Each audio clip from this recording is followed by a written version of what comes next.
cannot go back some 47 years to denounce, deny, and to cry the Civil Rights Bill by reducing it to mere symbolism and written rhetoric.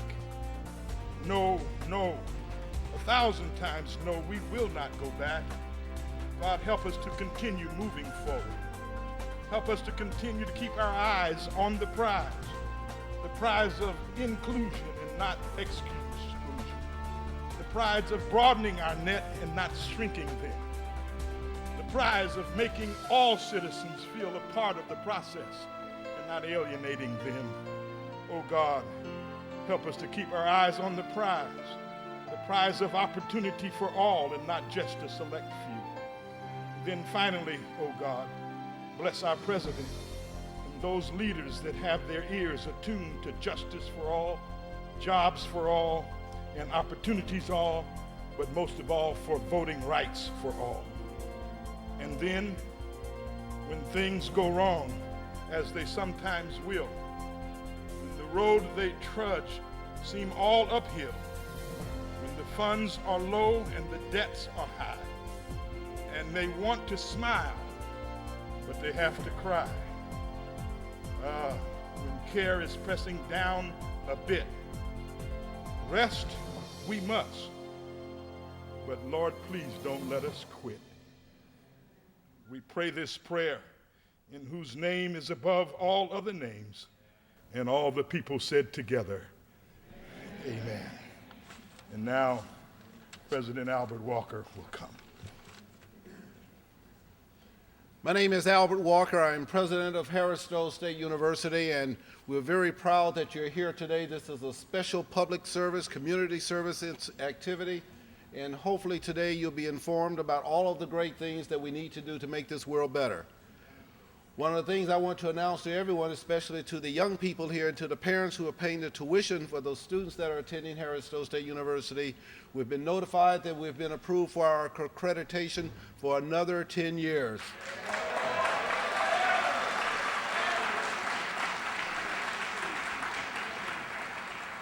You know, it's important to have an accredited institution, so when our students transfer to graduate school and go on and get their master's and their doctorates, they'll accept all of those credits, but at the same time, when the employers look at that, they're going to say, young man, young lady, where did you attend school? And they're going to say, Harris-Stowe State University. I want to welcome you here, and those of you that have high school students, children, young children, some child prodigies that are 8 years old, send them to this fine university. I want to welcome you, and I hope you have a lot of good answers and questions that you're going to raise today during the discussions, and enjoy yourselves. Again, thank you very much, and welcome to this fine university. Thank you.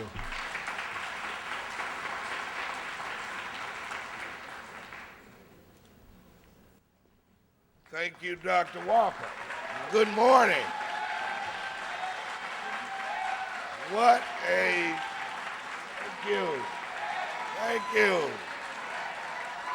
Right. Wow. Thank you.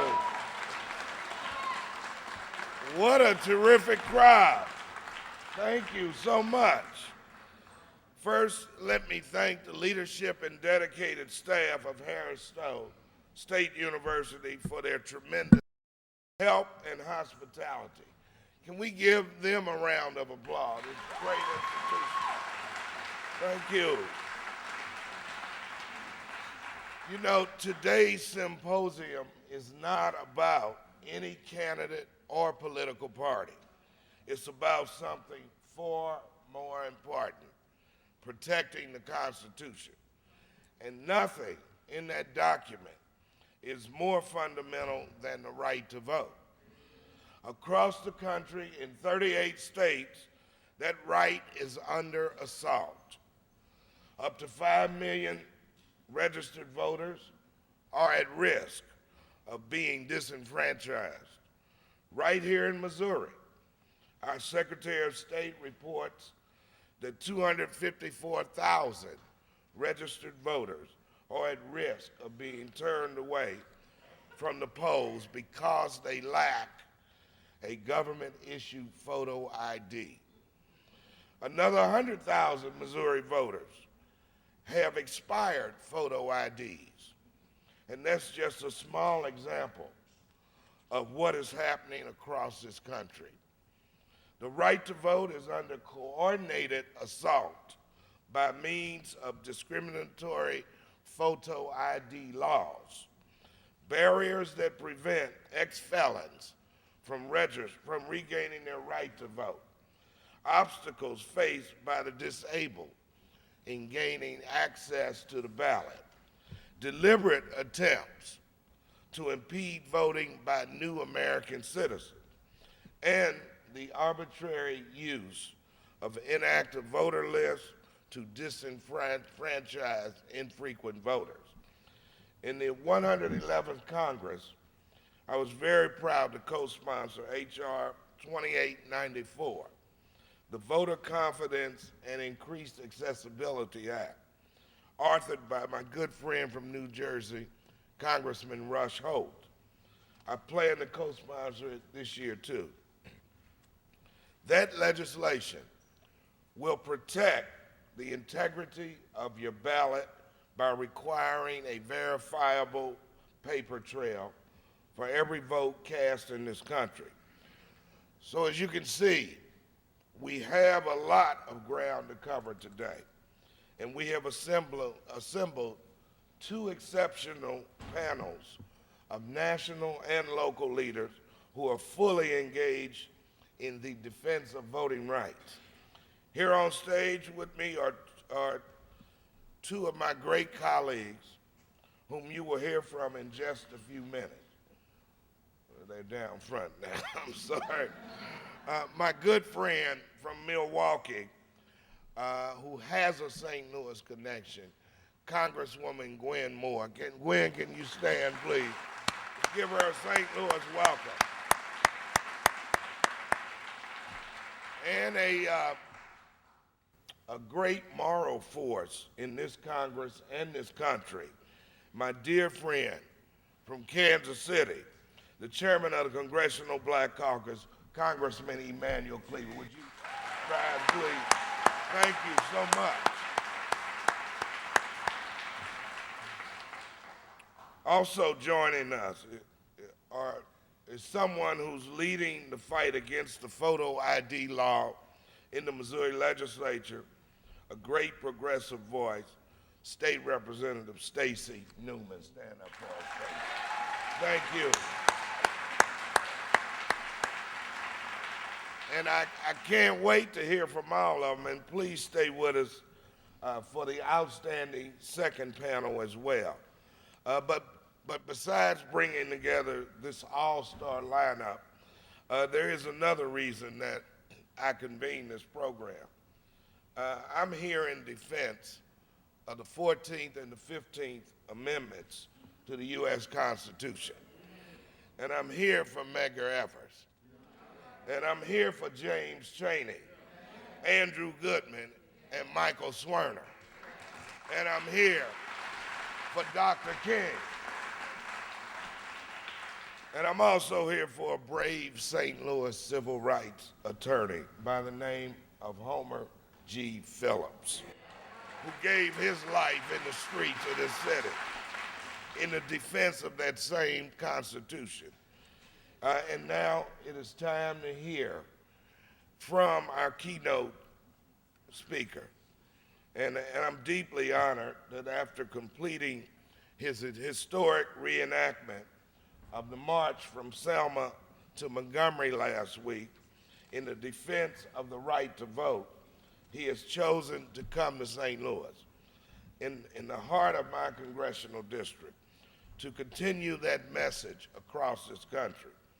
He is not only a courageous civil rights leader, he is also the very talented host of MSNBC's Politics Nation and his own radio show on Radio 1.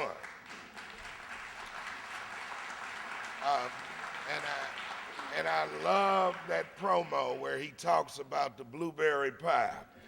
Please give a warm St. Louis welcome to the president and CEO of the National Action Network, our friend, Reverend Al Sharpton. Reverend Sharpton.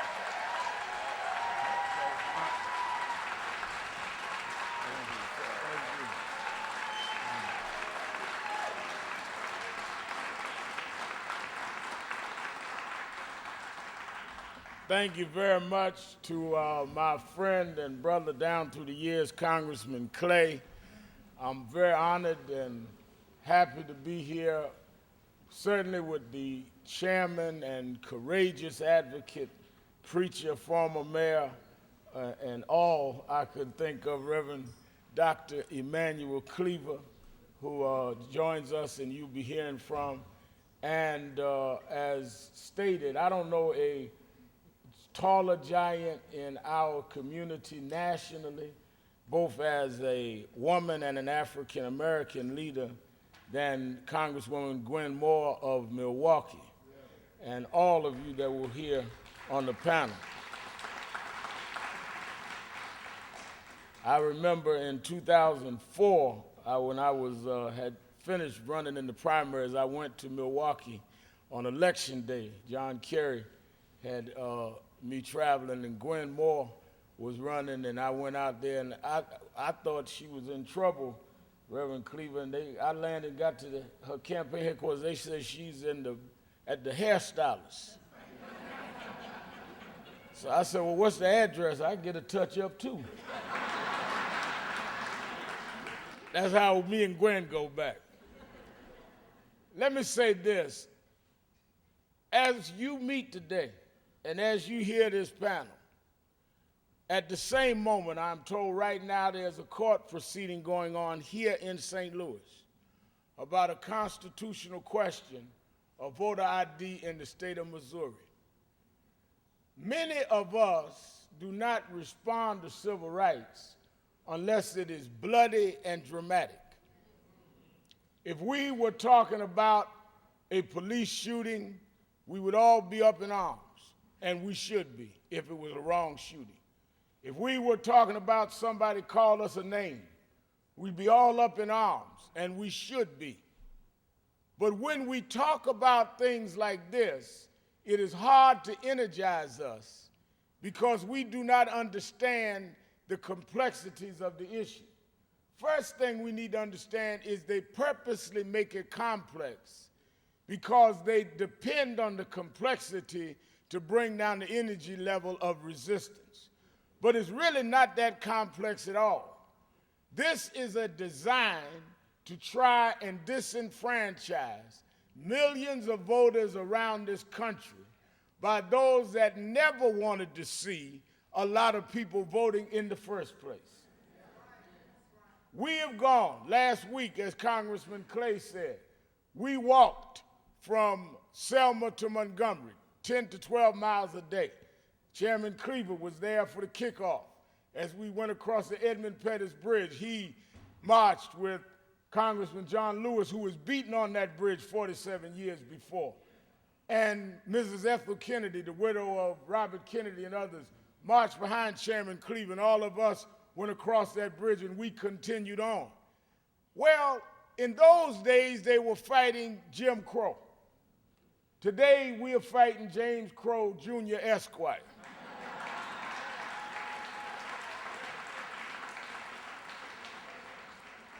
He's a little more polished than his daddy. He's a little more educated. He talks in a more refined way, but the results and the goals are the same. Jim Crow said, I'm going to have a poll tax. I'm going to ask you how many bubbles on a bar of soap. I'm going to ask you to recite the Constitution verbatim. James Crow Jr. is too smart for that. He says you have to have government photo ID. You got to be able to prove with just this particular ID who you are. Well, Mr. James Crow Jr. Esquire, why do we need to do that? Well, we've got to prevent voter fraud. Well, show us where there has been voter fraud. Why are you trying to prevent something that has never been there? According to the Bush Justice Department, there was 0.003% voter cases. Some of them not voter fraud. So you're trying to have a solution looking for a problem rather than a problem in need of a solution. So therefore your motive must be different because you're not solving a problem, you're creating a problem. fact of the matter is, the Brennan Institute has said that if these laws go through in 38 states, 5 million people will be disenfranchised. So you would rather risk 5 million people's voting on a problem that has nobody that is committing fraud. So the motive must be different. Now, immediately the critics say, Reverend, you got to have ID. I have to have ID to get on a plane. I just flew in. Got to show your ID to get on the plane. That's right. We believe you should have ID. Let's have the same ID we had when Ronald Reagan ran, and George Bush Sr. ran, and Bill Clinton ran, and George Bush ran. We always had ID to vote. But why now is the ID we've been having no good when all of a sudden Barack Obama's running for re-election?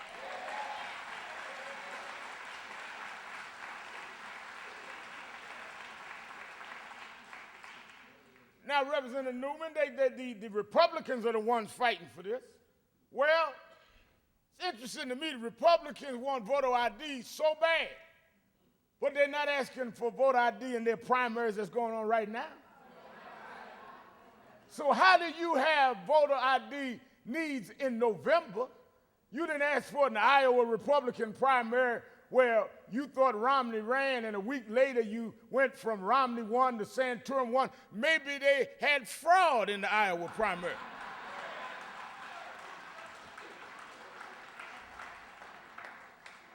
Or maybe you are targeting certain people that you want to have to require photo ID because you want certain people not to be able to vote. Because any number of studies, and you're going to hear the Advancement Project and others, show in black and Latino communities, young people and seniors, we don't have state ID, we don't have a driver's license, we don't have passports, we don't travel in and out, we don't go to Europe for vacation. They know the data before they put it in. And you're going to get all the breakdown from the panel. What I came to say is that just like there was those engaged in struggle to get us the right to vote, you and I must be engaged in struggle to maintain the right to vote.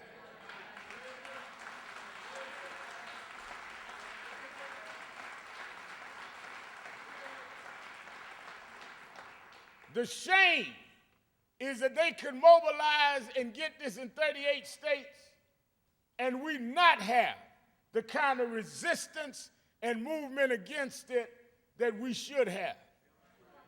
When we were walking down Highway 80, headed toward Montgomery last week, about the third day, 10th mile that day, one of the young students that was marching said, "This is kind of rough." I said, "No, this isn't rough. Think about 47 years ago when they walked down that road and every one of those trees, they didn't know who was behind the tree with a gun. Think about how Viola Louisa, a white woman from Michigan, who saw the Edmund Pettus Bridge bloody Sunday beating of John Lewis and Hosea Williams on television, left her 5 children, and drove down from Michigan to Alabama and was killed because she came to support us getting the right to vote. Think of how they bombed churches, how they threatened people, how they sick dogs on us. That was rough. Here you are in the 21st century with a black president, a black attorney general, nobody bombing your churches, nobody shooting you, nobody threatening you, just too lazy and ungrateful to protect something somebody already gave.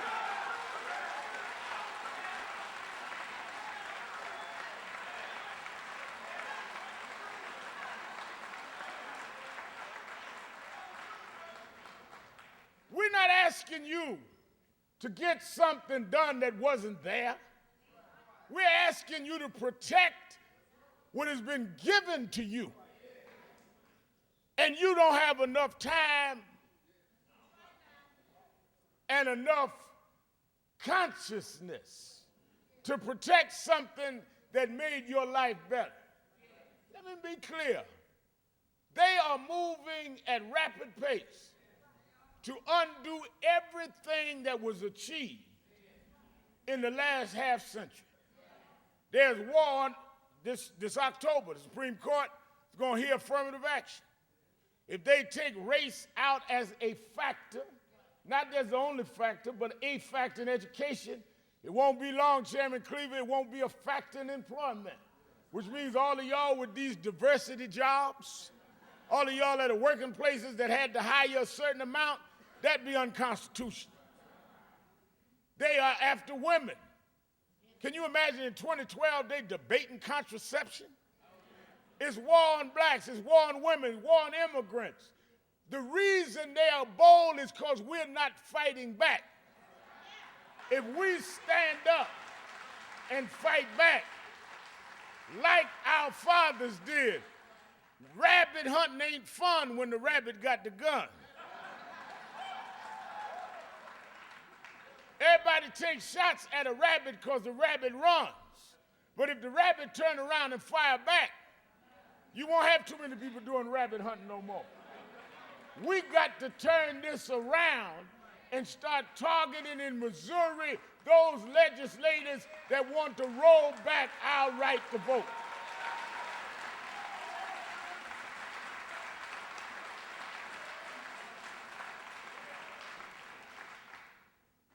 This November, in this state, there will be a constitutional amendment. There will be the argument on the ballot about the constitutionality of the voting ID. They fought for the last several years.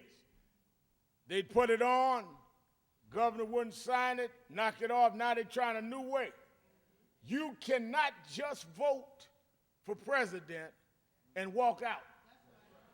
You've got to vote all the way down. This is not a partisan rally, but I can certainly talk about policy.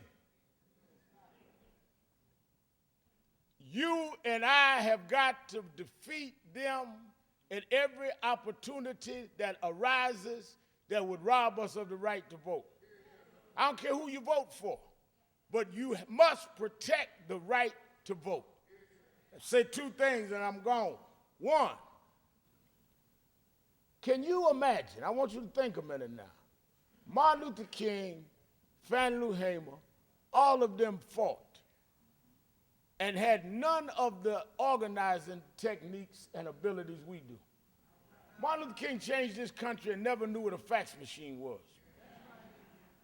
Thurgood Marshall helped rewrite the United States Constitution and never had email.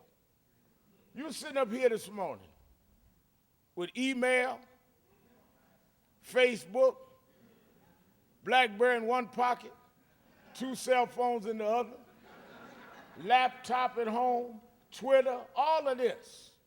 They had nothing. Didn't know what cell phones were, and broke and changed the Constitution and the habits of the most powerful nation in the world. You got every form of technology that is available, and can't get 5 Negroes on your block to do nothing.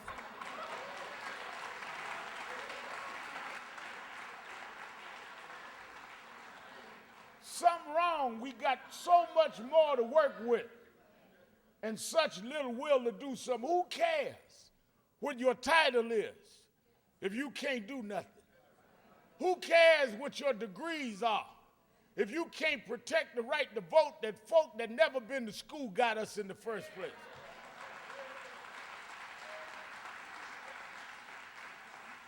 So the challenge of this time, everybody talk about what they wouldn't have took. I could have never been a slave. If I was around that time, I just couldn't have been a slave. I couldn't have sat in the back of the bus. I wouldn't have took that. I wouldn't have drunk out the water. Well, your water fountain is voter ID.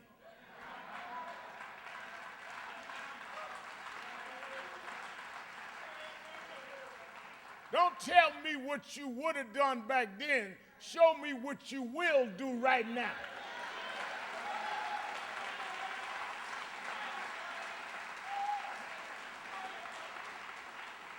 Don't act like the challenges are over. There's a challenge right now. People are trying to desecrate and revoke what was given to us.